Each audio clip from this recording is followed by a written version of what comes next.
Why the secular Hindu is greater threat to Bharat than Jihadis. Written by Rakesh Krishnan Simha. 6 years after his throat was slit in full public view by the family of the woman he was in an interfaith relationship with, Ankit Saxena's killers have finally been convicted.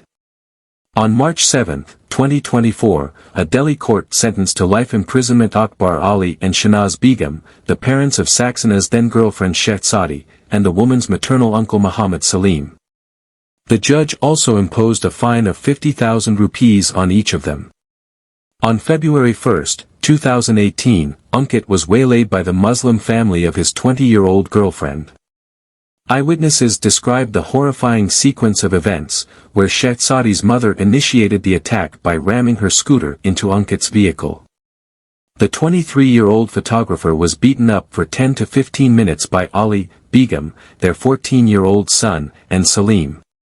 The police also said that while the accused were raining down blows on the youth, his parents and friends came to his rescue. However, his mother was manhandled by the accused. As he was being stabbed by his girlfriend's mother, Shahnaz Begum, he pleaded, "Auntie, I have done nothing. I didn't take your daughter." The fanatic family didn't show any mercy. They slit his throat with a butcher's knife. The planning was so calculated and the attack so violent that Ankit's head was almost decapitated from his body, and he died in seconds. Ankit's father, Yashpal, who witnessed the final moments of the attack, carried his son's limp body to the hospital, hoping that there was a tiny chance he was alive. If mere murder were the motive, Shehzadi's family would have killed him in secret. But they chose to do it publicly to drive home the message to Hindus: don't marry our women. Secular virus. It's bad enough to be blind, however, it is far worse to have good eyesight but be blind to the obvious. Ankit was so deep into secularism that he had started wearing a Muslim cap and palling around with Muslim friends. He and his Hindu friends had founded Awara Boys, a group wedded to one-sided secularism. The youth was killed simply because he was Hindu, yet Yashpal said, "Yes, those who killed my son were Muslim, but every Muslim can't be branded for this. Don't use me to spread communal tension, don't drag me into it. I appeal to everyone not to link this to religion and vitiate the atmosphere." Descending to a new secular low, Yashpal added, "Even if I don't get justice, I won't have hatred against any community." It boggles the mind that a father whose only child was killed in front of his eyes by a Muslim family, which unequivocally declared they were punishing him for daring to befriend a Muslim girl, would ask the media not to link the murder to religion when the murder was entirely about religion.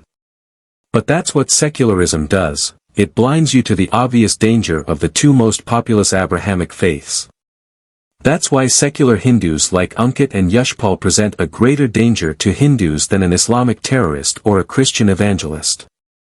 Terrorists and evangelists are known enemies, but seculars are people like us who live amidst us and gradually weaken the fabric of society from within. To illustrate, just 4 months after their son's death, the Saxena family threw an iftar party for Muslims to break their Ramadan fast, and the Awara boys served refreshments to guests. After the feast, the boys made space in the lane for the Muslims to recite their namaz. One may never find out how many gullible Hindus were influenced by Ankit and Yashpal's words and actions, but if the popularity of vagabond boys in the neighborhood is an indication, chances are they may have infected a significant number. Why the virus persists. Ankit's murder will not deter these intellectually challenged seculars from mixing with jihadis and promoting brotherhood. They don't have the processing power in their brains to see the threat. To understand why the virus of secularism is so persistent, first, let's take into account that India's collective IQ is an abysmally low 76, Japan tops at over 106. But that's only the average. Indeed, there are tens of millions of Indians who are well below that number.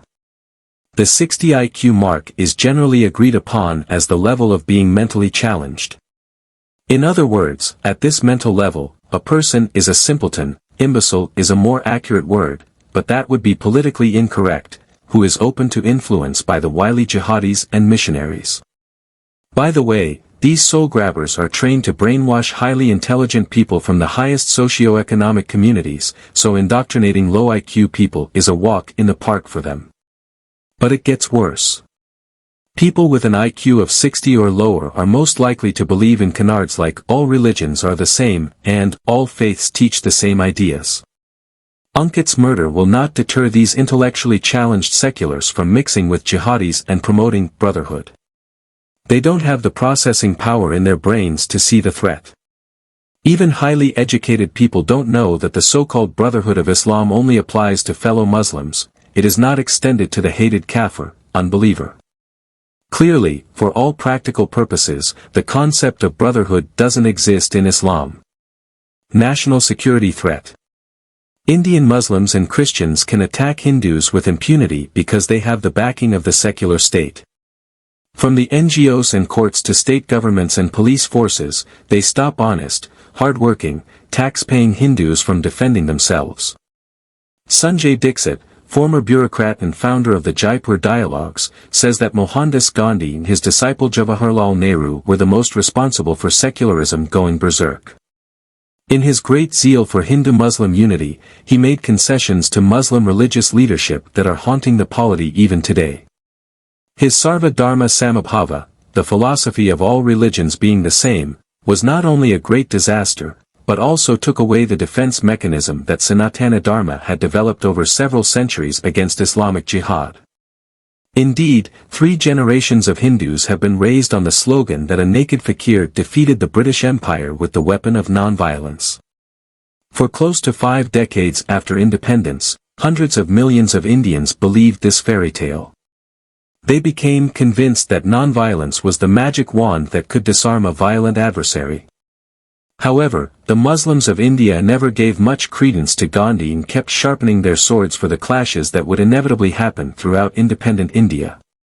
This loss of their defense mechanism is the reason why Hindus continue to face attacks. According to author Anand Ranganathan, people have suffered because of the use of the term all religions are the same. The biggest sufferers are Hindus. That's why author and former journalist Tufail Ahmad insists secularism has emerged as a national security threat to India.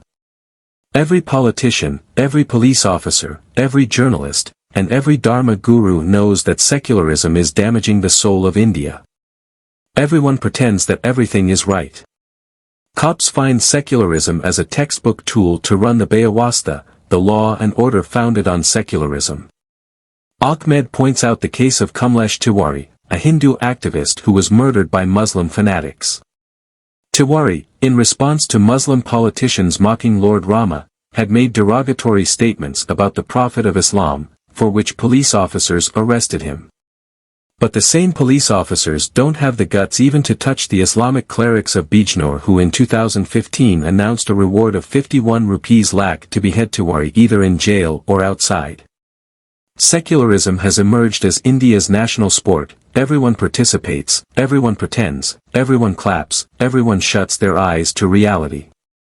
Meanwhile, the media and academia provide covering fire for the jihadis. The liberal media was quick to announce that Ankit's murder was due to a patriarchal problem more than anything else.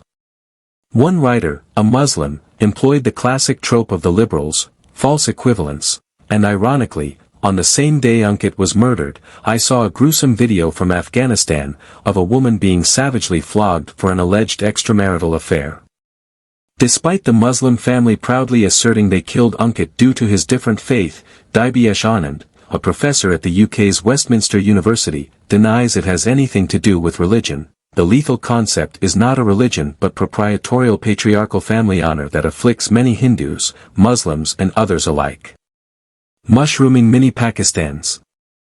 While seculars need to be criticized for closing their eyes to the jihadi threat at their doorstep, one must also empathize with Hindus who may have become dhimmis, the Islamic word for non-Muslims living on borrowed time in Muslim ghettos.